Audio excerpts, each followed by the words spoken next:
দর্শক, বিএনপি যখন সরকার গঠন করতে চলেছে তখন সবথেকে বড় আলোচনা এই মুহূর্তে ঢাকায় এবং দেশে সেটা হচ্ছে বিএনপির মন্ত্রিপরিষদে কারা আসছেন, কারা নতুন মন্ত্রী হচ্ছেন।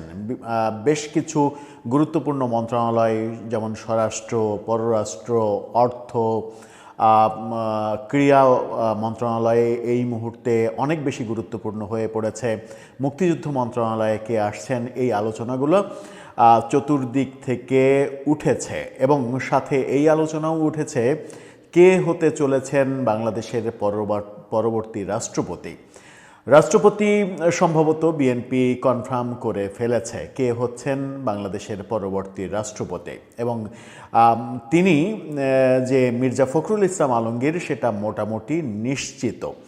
বিবিসি বাংলা এই খবরটা দিচ্ছে। বিবিসির খবর খুব একটা মিথ্যা হওয়ার কথা নয়।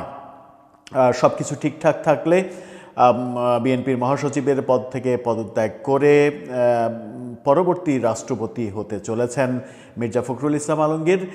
সেই ক্ষেত্রে বর্তমান রাষ্ট্রপতি শাহাবুদ্দিন চুপ্পু তিনি তার পদত্যাগ করা, তিনি যদি নিজে থেকে পদত্যাগ করেন তাহলে তো হয়েই গেল, আর যদি পদত্যাগ তিনি না করেন তাহলে তাকে সরিয়ে দিতে হবে, ইমপিচ করতে হবে।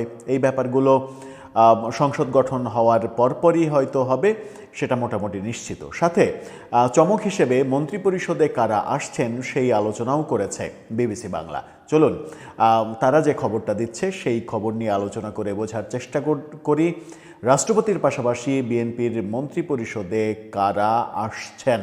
থাকবেন পলিটিক্স টিভির নিয়মিত আয়োজনে।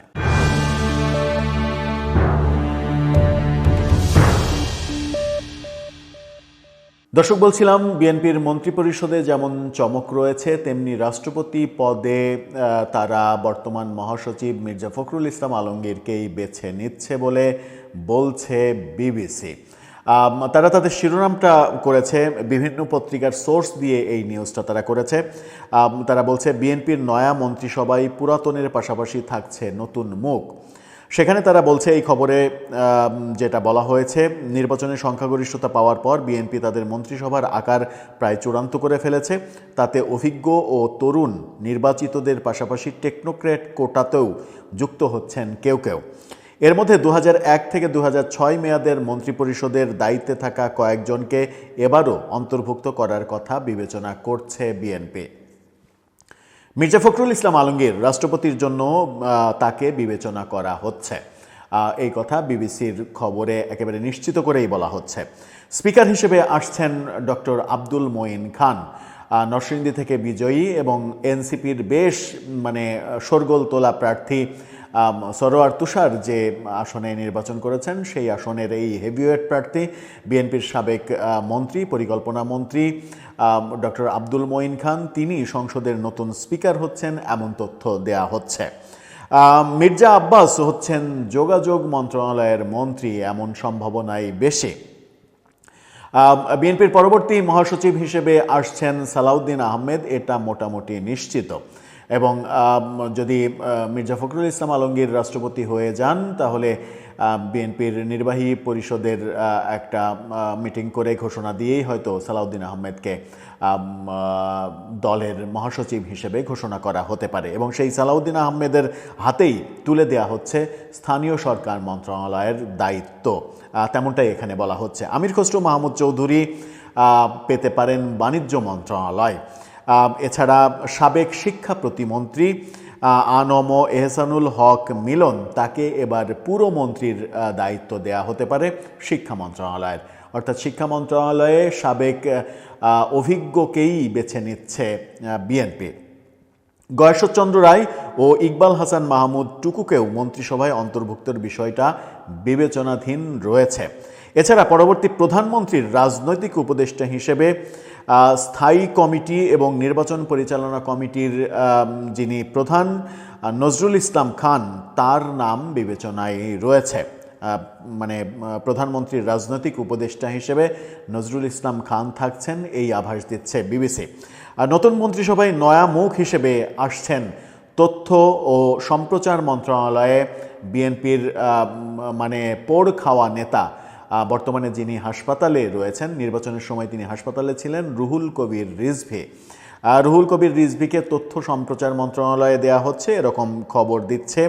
জনপ্রশাসন মন্ত্রণালয়ে ইসমাইল জবিউল্লাহ টেকনোক্র্যাট, রুহুল কবির রিজভীও টেকনোক্র্যাট। হুমায়ুন কবির হতে পারেন টেকনোক্র্যাটে পররাষ্ট্রমন্ত্রী অথবা পররাষ্ট্র প্রতিমন্ত্রী। হুমায়ুন কবির যে পররাষ্ট্র মন্ত্রণালয়ে আসছেন এটা মোটামুটি নিশ্চিত। সেই ক্ষেত্রে যদি বিএনপি মনে করে যে এই মন্ত্রণালয়ে অভিজ্ঞ সিনিয়র কাউকে দরকার, তাহলে হয়তো হুমায়ুন কবির হবেন প্রতিমন্ত্রী, নতুবা হুমায়ুন কবিরের উপরেই আস্থা রাখবেন তারেক রহমান পরিপূর্ণ মন্ত্রী হিসেবে। এবং হুমায়ুন কবিরকে যেভাবে ইন্ট্রোডিউস করানো হচ্ছে বিভিন্ন জায়গায়, বিভিন্ন আন্তর্জাতিক গণমাধ্যমে, এরই মাঝে হুমায়ুন কবির বিভিন্ন ইন্টারভিউ দেওয়া শুরু করেছেন, তাতে মনে হয়েছে যে হুমায়ুন কবিরের পররাষ্ট্রমন্ত্রী, ফুল মন্ত্রী হওয়ার সম্ভাবনাও রয়েছে এবং তিনি টেকনোক্র্যাট কোটায় মন্ত্রী হচ্ছেন। এছাড়া স্বরাষ্ট্র প্রতিমন্ত্রী, যেটা সব থেকে গুরুত্বপূর্ণ জায়গা, স্বরাষ্ট্রমন্ত্রী কে হচ্ছে এই ব্যাপারে বিবিসি নিশ্চিত করছে না। সেখানে সাবেক স্বরাষ্ট্রমন্ত্রী আলতাফ হোসেন চৌধুরীর নাম কেউ কেউ বলছেন, কিন্তু স্বরাষ্ট্র প্রতিমন্ত্রী হিসেবে শহীদউদ্দিন চৌধুরী অ্যানির নাম বিবেচনায় আছে বলে বিবিসি বলছে। এছাড়া নিশ্চিত করেই বলা যায় একটি নাম, সেটা হচ্ছে যে ডাক্তার জাহিদ, AZM জাহিদ হোসেন, যিনি বেগম খালেদা জিয়ার চিকিৎসার সঙ্গে দীর্ঘদিন থেকে জড়িত ছিলেন, তিনি যে স্বাস্থ্যমন্ত্রী হচ্ছেন পরবর্তী, এটা মোটামুটি নিশ্চিত। একটা বড় চমক আসছে বিএনপির মন্ত্রিসভায়, সেটা হচ্ছে যে যাকে নানাভাবে গত 1.5 বছরে অপমান অপদস্থ করেছে রাজাকার শাবকরা, সেই মুক্তিযোদ্ধা, বীর মুক্তিযোদ্ধা ফজলুর রহমান, তাকে দেয়া হতে পারে মুক্তিযোদ্ধা মন্ত্রণালয়ের দায়িত্ব। এটা যদি হয়, বিএনপির মন্ত্রিসভায় সবথেকে বড় মানে পজিটিভ জায়গা হবে এটা, যে বীর মুক্তিযোদ্ধা ফজলুর রহমানকে সম্মানিত করার যে ব্যাপারটা। এদিকে আওয়ামী লীগের বিরুদ্ধে যুগপৎ আন্দোলনের শরিকদের নিয়ে জাতীয় সরকার গঠনের ঘোষণা আগেই দিয়েছিল বিএনপি। সেই জাতীয় সরকার গঠনের প্রেক্ষাপটে তাদের যে সহযোগীরা, সেই সহযোগীদের মধ্যে ববি হাজ্জাজ, আন্দালিব রহমান পার্থ, নুরুল হক নূর, মোস্তফা জামাল হায়দার, তাদের নাম বিবেচনায় রয়েছে মন্ত্রিসভায়। তারা হয়তো কোনো কোনো মন্ত্রণালয়ে প্রতিমন্ত্রী হিসেবে আসতে পারেন, কেউ আবার পুরমন্ত্রীও হতে পারেন। এরকম গুঞ্জন রয়েছে যে নুরুল হক নূরকে হয়তো নৌ পরিবহন মন্ত্রণালয়ে দেয়া হতে পারে। তার বাড়ি যেহেতু দক্ষিণবঙ্গে, সেহেতু এই রুটের ব্যাপারটা, নৌ পরিবহনের এই ব্যাপারটা যেন তার আয়ত্তে থাকে, সেই কারণে তাকে ওই মন্ত্রণালয়টা দেয়া হতে পারে। সেটা প্রতিমন্ত্রী করা হতে পারে, হয়তো আবার পূর্ণমন্ত্রীও করা হতে পারে। ডক্টর রেজা কিবরিয়া সম্ভবত পরবর্তী অর্থমন্ত্রী হতে চলেছেন, যিনি বিএনপিতে যোগ দিয়ে এবার নির্বাচিত হয়েছেন। সাবেক আওয়ামী লীগ মন্ত্রী শাহ ASM কিবরিয়ার সন্তান রেজা কিবরিয়া, যিনি এখন বিএনপির এমপি, তাকে অর্থমন্ত্রী করা হতে পারে, এরকম আলোচনা চলছে। এছাড়া অনেক আলোচনা রয়েছে স্পোর্টস মিনিস্ট্রিতে। আমিনুল হকের নাম সবথেকে বেশি আলোচনায় ছিল, কিন্তু ঢাকা 16 আসনে তিনি নির্বাচন করে পরাজিত হয়েছেন জামাতের প্রার্থীর কাছে। সেই কারণে তার নামের পরিবর্তে অন্য নাম বিবেচিত হচ্ছে।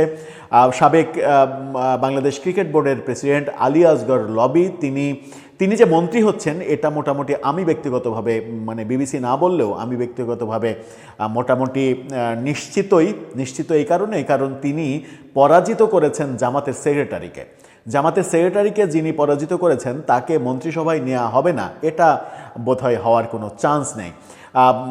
সাবেক বিসিবির সভাপতি, তিনি সাবেক ACCর প্রধান ছিলেন, এশিয়ান ক্রিকেট কাউন্সিলের একটা দীর্ঘ সময় বাংলাদেশ ক্রিকেট বোর্ডে তিনি সভাপতির দায়িত্ব পালন করেছেন এবং তার সময়ে বেশ সফলতাও এসেছিল। সেই আলী আসগর লবি পরবর্তী ক্রীড়ামন্ত্রী হয়ে যেতে পারেন আমিনুল হকের নির্বাচনে ফেল করার কারণে। আবার আমিনুল হকের নামও রয়েছে টেকনোক্র্যাটে, তাকে এই দায়িত্ব দেয়া হতে পারে।